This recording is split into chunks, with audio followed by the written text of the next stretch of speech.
Money makes the world go round. It's an issue that matters to everyone. But when it takes the form of a nation's foreign exchange reserves, how much does it still matter to you and me? China Today finds out how China's huge foreign exchange reserves could influence its people and the world economy. Wednesday at 10 p.m. Beijing time.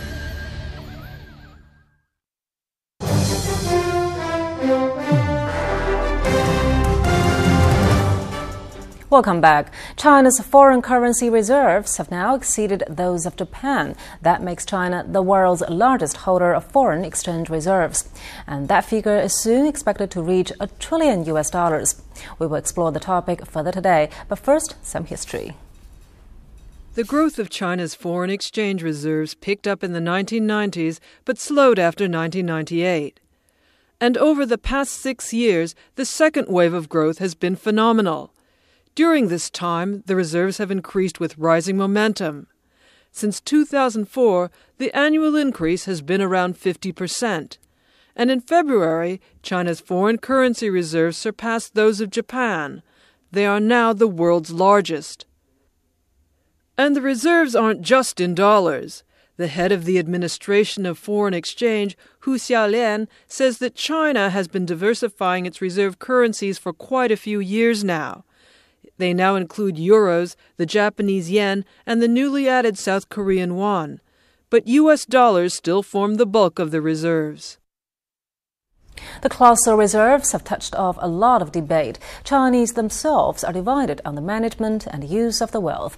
And internationally, there's been much controversy about the link between the value of the yuan and China's trade surplus. Liu Yang takes a look. Managing the reserves is a job of the State Administration of Foreign Exchange. And putting the nearly $1 trillion reserves has been the topic of a heated debate for some time.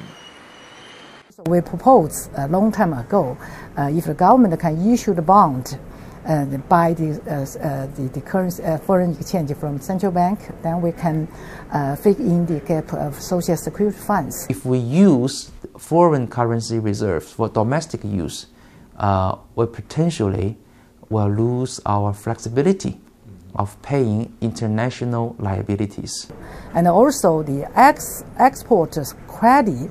Maybe we can provide credit to importers. QDII, which is qualified domestic institutional investors. QDII definitely helps. In my opinion, this is very promising. We can have the direct investment to the overseas market. If we single-mindedly force our enterprises or induce our enterprises to go abroad, for the only purpose of using up our currency reserves, in my opinion, that can be counterproductive.